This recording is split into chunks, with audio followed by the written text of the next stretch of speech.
ஓம் சாந்தி, ஓம் சாந்தி, ஓம் சாந்தி. நாம் தொடர்ச்சியாக ஆத்திம் கதை பற்றி நாம் பார்த்து கொண்டு வருகிறோம். அந்த வகையில இன்னைக்கு ஆத்திம் அந்த ராணியினுடைய ஆறுதல் பேச்சை கேட்டாரா? அவருடைய அப்பாவை ஏற்கனவே கொன்றுவிட்டார் அந்த மந்திரவாதி, அந்த ஜெரின் போஸ்னுடைய அப்பாவை. கடைசியாக என்ன செய்ய போகிறார் அப்படின்னு நாம் பார்க்கோம். இப்படியாக அவளுடைய போதனைக்கு, அதாவது ராணிக்கு சிறு ஆறுதலை கொடுத்தது. காரணம், அவருடைய மந்திரவாதி அவ்வளவு உக்கிரமான ஒரு கொடூரமான ஒரு மனிதனாக இருந்தார். அப்போ அந்த ராணி, அதாவது ஜெரின் போஷ், அழுத கண்ணீரை துடைத்துக் கொண்டு ஆத்திமை தக்க மரியாதைகளுடன் அரண்மனைக்குள் அழைத்து வருமாறு பணித்தாள். கடைசியாக அரசாங்க மரியாதைகளுடன் ஆத்திமை அழைத்து வந்து அந்த கூடத்திலே அமர வைத்தார் அந்த தாதி பெண்கள். ராணி, அதாவது ஜெரின் போஷ், தன்னுடைய உடைகளை கலைத்து அழகினுடைய இலக்கணமாக, அலங்காரத்தினுடைய பிறப்பிடமாக தன்னை அழகுபடுத்திக் கொண்டு ஆத்தி முன் சென்றார். அங்கு போடப்பட்டிருந்த, அதாவது அந்த நவரத்தின ஆசனத்தில் அமர்ந்தாள். அந்த அழகுரானுடைய திருவுருவை கண்ட ஆத்திம் தன்னையே மறந்து வைத்த கண் மாறாமல் அவளையே பார்த்து கொண்டிருந்தார். சங்கமுகத்துல பிராமண குழந்தைகள் என்ன செய்யணும்? தேகத்தை மறக்க வேண்டும் அப்படின்னு சொல்கின்றார்.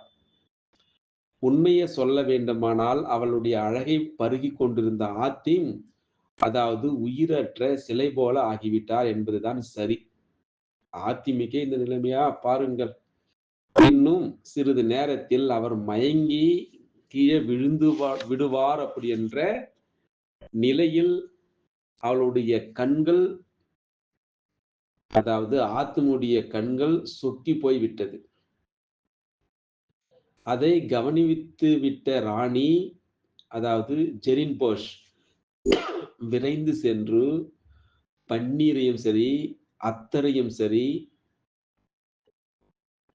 ஆத்திமுடைய முகத்தின் மீது மெதுவாக தெளித்தாள். வாசனை பொருட்கள், அத்தரைனா வாசனை பொருட்கள்.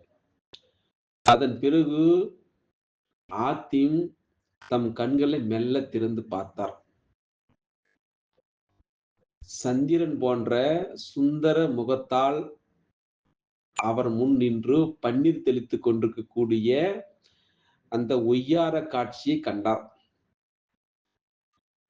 அதே நேரத்தில் எங்கிருந்தோ குயில் ஒன்று தன்னுடைய இனிய குரலை எழுப்பியது போன்ற ஓசை அவர் காதிலே ஒலித்தது. ஆம், அந்த அழகு ராணி, அதாவது தன்னுடைய தாதி பெண்களுடைய ஆத்திமுக்கென ஒரு பஞ்சனையை தன் ஆசனத்துக்கு அருகே போடும்படி கட்டளை பிறப்பித்த பொழுது அந்த ஏற்பட்ட குயிலோசை தான் அது அப்படின்னு புரிந்து கொண்டார். சிறிது நேரத்திற்கெல்லாம் ராணியினுடைய கட்டளைப்படி அங்கே ஒரு பஞ்சனை கொண்டு போட்டார்கள் அந்த தாதி பெண்கள். அதில் ஆத்திமை அமர செய்தால் அந்த ராணி என்ற ஜெரின் போஷ். சற்று நேரம் வரை அந்த பஞ்சனையில் சயனித்து ஆனதும் சிரம பரிகாரம் தீர்த்து கொண்ட ஆத்திம் தம்முடைய தொண்டையை கனைத்து கொண்டார். ஏதோ பேச அவர் வாயெடுக்கும் முன் ராணி முந்திக் கொண்டு அந்த குயிலுக்கு மேல அந்த குரலில் பேசினார்.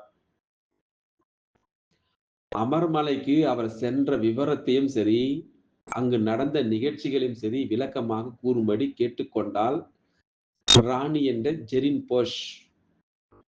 அவள் வேண்டுகோளுக்கு இணங்க ஆத்திம் தாம் அமர்மலைக்கு செல்லும் பொழுது அந்த வழியில் அவருக்கு ஏற்பட்ட இடையூறுகளையும் சரி, அதன் பிறகு அந்த மலை உச்சியில் நேர்ந்த விபத்துகளையும் சரி ஆதியோடு அந்தமாக கூறி கடைசியாக, அதாவது மந்திரவாதி, அதாவது ஜெரின் போஷுடைய அவருடைய அப்பா ஷாம் அமர் மாண்ட விதத்தையும் விலக்கிவிட்டு, இவ்வளவு துன்பங்களையும் நான் அனுபவித்ததற்கு காரணம் நீதான் அப்படின்னு சொன்னார். உன் மேல நான் கொண்ட அளவில்லா அந்த காதலால் தான். தாளாத வேதனையும் சரி, மாளாத துயரத்தையும் நான் அடைந்தேன். இவ்வளவு பெரும் கஷ்டத்தையும் கூட உன்னுடைய பொருட்டு நான் மறந்துதான் செயலாற்றினேன். ஆனால் என்னை ஏற்றுக்கொள்வதில் மலரின் மேனிய உன் மனம் என்ன பதில் சொல்ல எண்ணுகிறதோ என்பதுதான் நான் இப்பொழுது கொண்டுள்ள வேதனை. அப்படி ஒரு கால் நீ என்னை ஏற்றுக்கொள்ள மறுத்துவிட்டால், அங்கேயே என் உயிரை போக்கிக் கொள்ள தயங்கவும் மாட்டேன் அப்படின்றார் ஆத்தி. ஆத்தியும் மனமுருகியபடி கூறியவற்றைக் கேட்டுக் கொண்டிருந்த தாதி பெண்கள் ராணியைப் பார்த்து, பெருமை வாய்ந்த ராணியே, அரபு சீமை உங்களுக்கு அளித்துள்ள இந்த இளம் தென்றலை நீங்கள் கணவராக ஏற்றுக்கொள்வதால் நாங்கள் பெரிய பாக்கியசாலிகள் ஆவோம். முன்பொரு நாள் இவர் இங்கு வந்திருந்த பொழுது இந்த இடத்தை விட்டு அப்பால் செல்லாமல் இரவும் பகலுமாக அன்ன ஆகாரமின்றி இங்கேயே உட்கார்ந்து விட்டதை இப்பொழுது நினைத்தாலும் பரிதாபமாக இருக்கிறது. இவர் உங்களை உள்ளத்தோடு உள்ளமாய் காதலிக்கிறார் என்பதற்கு இதைவிட அத்தாட்சி வேற என்ன கூற முடியும்? ராணி பாவம், அவரை கைவிடாதீர்கள், ஏற்றுக்கொள்ள மறுக்காதீர்கள். உங்களுடைய தந்தையினுடைய மரணத்தை நினைத்துக் கொண்டு இவர் மனதை உடத் தெரியாதீர்கள். அவர் நமக்கெல்லாம் இழைத்த தீங்கை நினைத்து பார்த்தாவது இவரை நீங்கள் ஏற்றுக்கொள்ளத்தான் வேண்டும் அம்மா அப்படின்று அந்த தாதி பெண்கள் கூறி வற்புறுத்தினார்கள். தாதிகளுடைய இந்த அறிவுரை கேட்ட அந்த ஜெரின் போஷ் என்ற ராணி மனமாறி கடைசியில் ஆத்திமை மணந்து கொள்ள ஒப்பினாள். அதன் பிறகு கேட்கவா வேண்டும், திருமணத்திற்கு நாள் நிச்சயிக்கப்பட்டு ஆத்திமுக்கும் சரி ராணி ஜெரின் போஷுக்கும் திருமணம் சிறப்பாக நடைபெற்றது. மணமான அந்த புதியதில் மணமக்கள் இருவரும் அந்த சாம்ராஜ்யத்தினுடைய அதிபதிகளாக இன்பத்தை அனுபவித்தார்கள். இன்பக் கடலில் திளைத்து போயிருந்த ஆத்திமுக்கு திடீரென்று ஒரு எண்ணம் உதித்தது. தாம் எதற்காக தம் நாட்டை விட்டு வந்திருக்கிறாரோ அந்த விஷயம் அவர் நினைவுக்கு வந்தது. உறக்கத்திலிருந்து விழித்துக் கொண்டவரை போல எழுந்தார். அவருடைய நண்பனான அதாவது முனிர்ஷாமியை பற்றி நினைவு வந்த பிறகு அவரால் ஒரு கணமும் அங்கிருக்க இருப்பு கொள்ளவே இல்லை. என்ன செய்வதென்று தோன்றாதவராய் திருவென அவர் விழிப்பதை கவனித்து விட்டால் ஜெரின் போஷ். தன் மீதுதான் ஏதாவது தவறு கண்டுவிட்டு அப்படி முகம் மாறுதலோடு காணப்படுகிறாரோ என்று அவளுடைய மனம் வேதனைப்பட்டது. அதை வெளிப்படையாக கேட்டுவிட்டால் ஜெரின் போஷ் உடனடியாக, என் மேல் என்ன தவறை நீங்கள் கண்டு உங்கள் முகம் இப்படி மாறிவிட்டது அப்படின்று அந்த ராணி ஜெரின் போஷ் கேட்டாள். அவள் மனதை புண்படுத்த விரும்பாத ஆத்திம் உண்மையை ஒலிக்காமல் அவளிடம் கூறிவிட தீர்மானித்தார். என்ன தீர்மானித்தார்? என் அன்பே, ஆருயிரே, உன்னிடம் சொல்வதற்கென்ன? இதுவரை நான் உன்னிடம் இது பற்றி சொல்லாமல் இருந்ததற்கு காரணம் எனக்கே இந்த விஷயம் பற்றி நினைப்பு வராமல் இருந்ததுதான் என்று கூறிய ஆத்திம் தன்னுடைய பழைய விருந்தாந்தத்தை கூறினார். என்ன விருந்தாந்தத்தை? அதாவது என்னுடைய நேசமான அரபு சீமையிலே உள்ள ஒரு வனத்திலே ஒரு நாள் நான் வேட்டையாடி கொண்டிருந்த பொழுது அரசகுமாரன் ஒருவனை காண நேர்ந்தது. அவனுடைய பெயர்தான் முனிர்ஷாமி. பழைய கதை சொல்கின்றார். அவன் ஷாகாபாத் நகரை சேர்ந்த உசைன் பானு என்பவனுடைய பேரழகிலே மயங்கி அவள் மோகத்திலே பிதற்றிக் கொண்டிருப்பதை கண்டேன். அவனுடைய பிதற்றத்திற்கு காரணம் கேட்டு விசாரித்தேன். அதன் மூலம் சில தகவல்கள் எனக்கு தெரிய வந்தது. அதாவது அந்த அழகியான உசைன் பானு 7 சவால்களை சொல்கிறார்களாம். அவைகளுக்கெல்லாம் சரியான விடைகளை கண்டறிந்து வந்தால்தான் அவளை மனம் செய்து கொள்ளலாமா. அவள் கேட்ட கேள்விக்கு பதில் சொல்ல முடியாத முனிர்சாமி வனத்திலே உட்கார்ந்து கொண்டு புலம்பிக் கொண்டிருந்தான். அவன் கதையை கேட்டது அவன்பால் எனக்கு மிகவும் இரக்கம் ஏற்பட்டது. ஆகவே அந்த கேள்விகளுக்கு நானே பதில் கண்டுபிடித்து அந்த அழகியை அவனுக்கு மனமுடித்து வைப்பதாக சொல்லி ஷாகாபாத்துக்கு அழைத்து வந்து ஒரு தனி விடுதியில் அவனை விட்டு வந்திருக்கிறேன். இதுவரை 3 சவால்களுக்கு விடை கண்டுபிடித்தாகிவிட்டது. இனி 4வது கேள்விக்குரிய விடையை கண்டுபிடிக்க புறப்பட்டவன் தான் இங்கு வர நேர்ந்தது. இந்த இடத்திலே முன்பிருந்த விசித்திர மரத்தையும், அந்த இரத்த தடாகத்தையும் கண்டு அப்படியே நின்று விட்டேன். அதற்கு மேல் நடந்துதான் உனக்கு தெரியுமே. இப்பொழுது அந்த முனுசாமியை நினைத்துக் கொண்டுதான் இப்படி துள்ளி எழுந்தேன். உன் அழகிலே நான் சொக்கிப் போயிருந்ததால், இதுவரை என் நண்பனுடைய ஞாபகமே வரவில்லை. ஞாபகம் கொஞ்சம் கூட இல்லாமல் இருந்தேன். பாவம், வழிமேல் விழி வைத்து என் வரவுக்காக அவன் ஏங்கிக் கொண்டிருப்பான். அவனை இதுவரை நான் வாடவிட்டதே பெருங்குற்றம். இனியும் அப்படி தவிக்க விடுவது பாகதம் அல்லவா?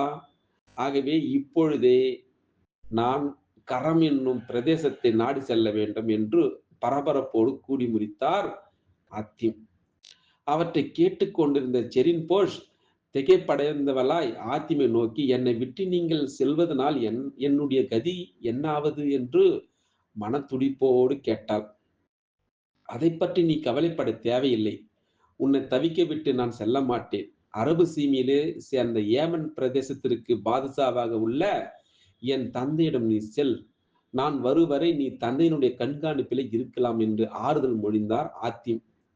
அதனால் ஆறுதல் அடைந்த செரின் அதற்கு சம்மதிக்க, அடுத்த க்ஷணமே ஆத்திம் அவளையும் அவளுடன் சில தாதியரும் கூட்டி ஏமன் தேசத்திற்கு அனுப்பிவிட்டு, அதாவது கரம் அந்த பிரதேசத்தை நோக்கி பயணமானார். 4வது கேள்விக்கு பதில் தேட பார்ப்போம். அந்த 4வது கேள்விக்கு என்ன பதிலை கண்டுபிடிக்கிறாரா இல்லையா அப்படின்னு இதனுடைய தொடர்ச்சியை பற்றி நாளைக்கு பார்க்கலாம். அச்சா, ஓம் சாந்தி, ஓம் சாந்தி, ஓம் சாந்தி, ஓம் சாந்தி. நாம் தொடர்ச்சியாக ஆத்திம் கதை பற்றி நாம் பார்த்து கொண்டு வருகிறோம். அந்த வகையில இன்னைக்கு ஆத்திம் அந்த ராணியினுடைய ஆறுதல் பேச்சை கேட்டாரா? அவருடைய அப்பாவை ஏற்கனவே கொன்று விட்டார் அந்த மந்திரவாதி, அந்த ஜெரின் போஷனுடைய அப்பாவை. கடைசியாக என்ன செய்ய போகிறார் அப்படின்னு நாம் பார்க்கோம். இப்படியாக அவளுடைய போதனைக்கு, அதாவது ராணிக்கு சிறு ஆறுதலை கொடுத்தது. காரணம், அவருடைய மந்திரவாதி அவ்வளவு உக்கிரமான ஒரு கொடூரமான ஒரு மனிதனாக இருந்தார். அப்போ அந்த ராணி, அதாவது ஜெரின் போஷ், அழுத கண்ணீரை துடைத்துக் கொண்டு ஆத்திமை தக்க மரியாதைகளுடன் அரண்மனைக்குள் அழைத்து வருமாறு பணித்தாள். கடைசியாக அரசாங்க மரியாதைகளுடன் ஆத்திமை அழைத்து வந்து அந்த கூடத்திலே அமர